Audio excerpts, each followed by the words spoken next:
What's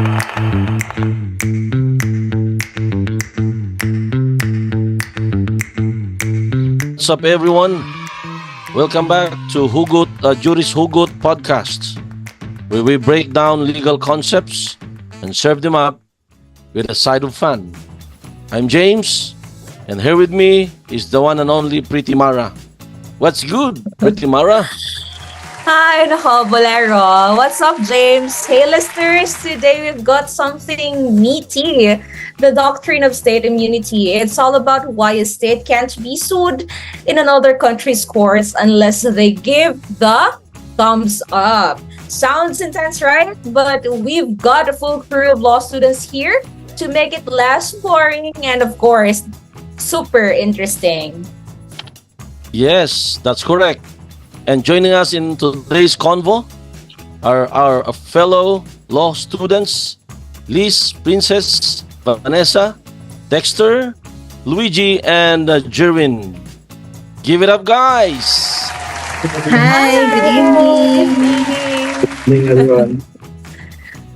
All right, let's dive in. Now to start, the doctrine of state immunity or sovereign immunity is based on the idea that states are independent and equal. So one state can't be sued in another state's courts without their consent. Now, Liz, want to kick things off?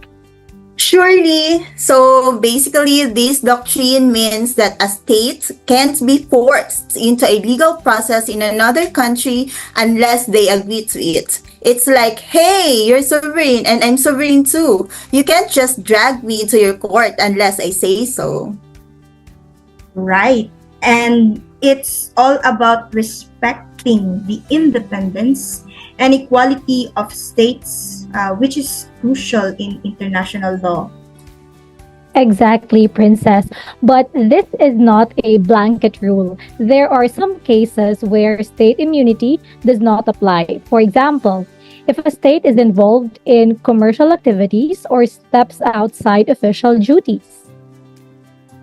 True. So the first case we're going to look at is the USA versus Ceballos. Now, Dex, you want to break it down? In USA versus Ceballos, Luis Bautista, who worked as a barracks boy at Clark Air Base in the Philippines, was arrested by US Air Force agents for possessing marijuana in 1986. So after his arrest,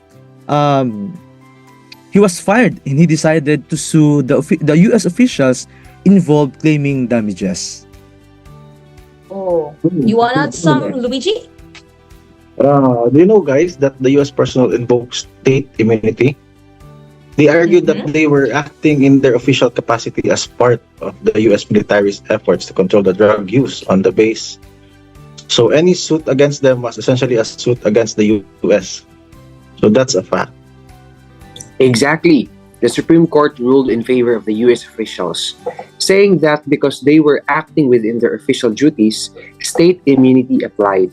The U.S. hadn't given consent to be sued, so Bautista's case didn't stand.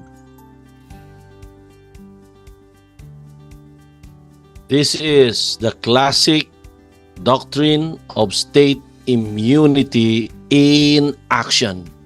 Yes. It's like as long as they're doing their jobs, state officials are protected from lawsuits.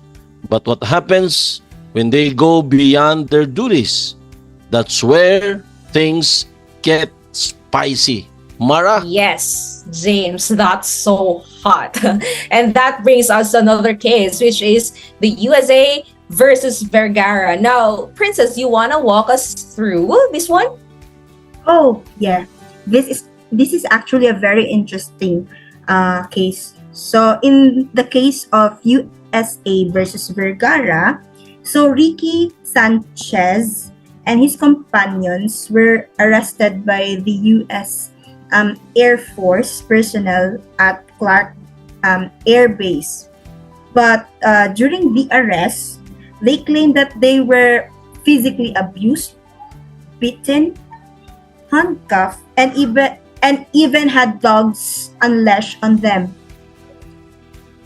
Right, and the complainants here sued the U.S. personnel arguing that the abuse went beyond what they were supposed to do in their official duties, which meant that state immunity should not apply. So it's just like saying, this isn't your job anymore. You are just beating us up.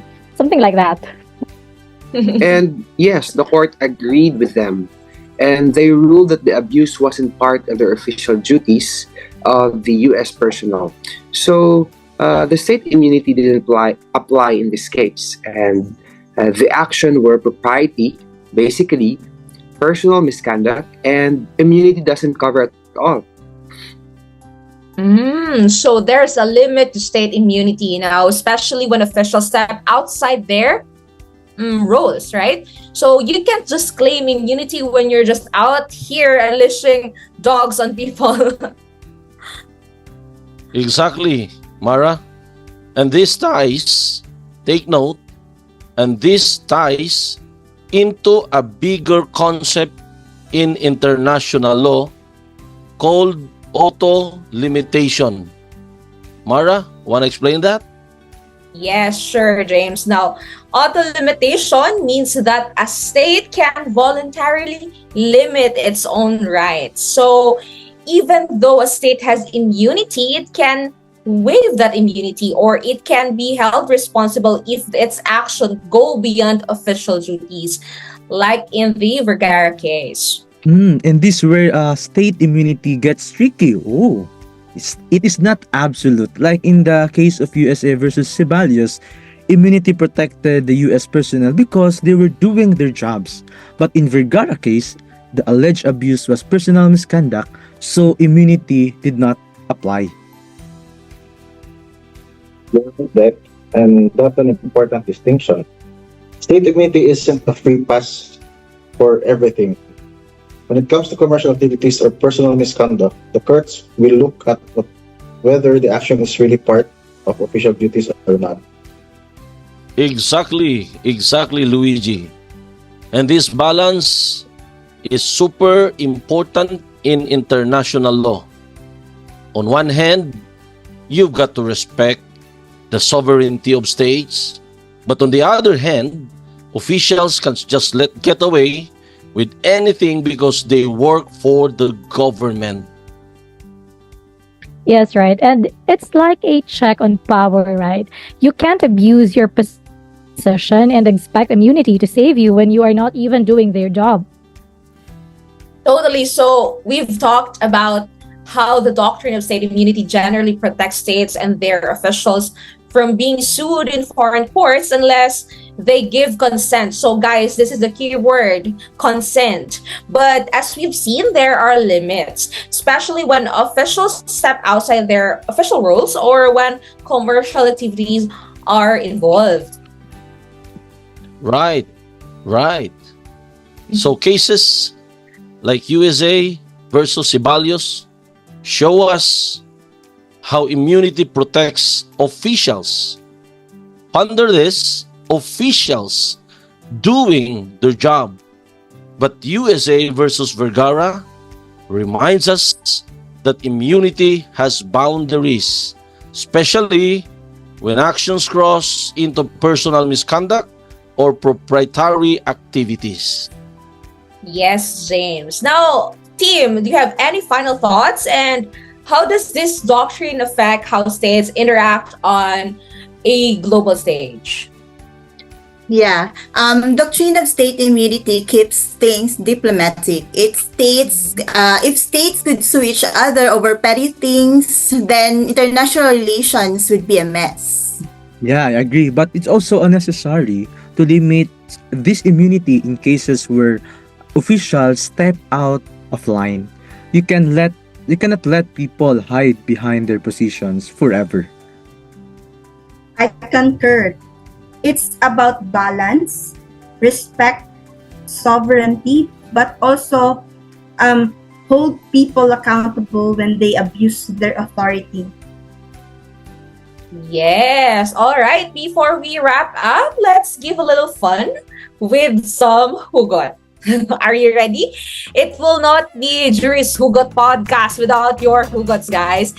Now, our Hugots will be inspired by today's topic. First, let's hear what you've got. Luigi? Do you know that immunity state is like your love for someone? Sometimes, no matter how much you want to hold on, you have to let go because it's just not your jurisdiction. Wow, Luigi, that one stays. All right, Dex, what do you have for us? Yeah, the doctrine of state immunity is like a complicated love story. You want to hold them accountable, but the law says not yet unless they give consent. Aww. That one hits close to home. Consent really is key, huh? And of course, we can't end this podcast, this Juris Hugot podcast, without Mr. James Hugot. What's your take, James? All right. Here goes. State immunity is like feelings. It's not Ooh. always absolute. Sometimes you need to let go to move forward.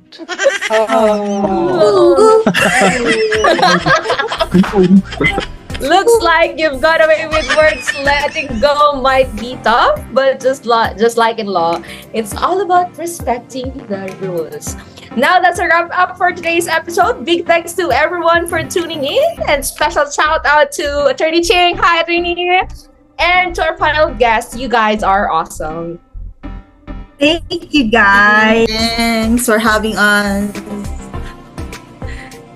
If you love today's chat, don't forget to follow us for more legal talk. And hey, hit us up on social media if there's a topic you want us to cover. Yes, until next time, this is the Juris Hugot podcast, keeping it legal but always fun. Always fun. Bye, guys. Thank you so much. Thank you.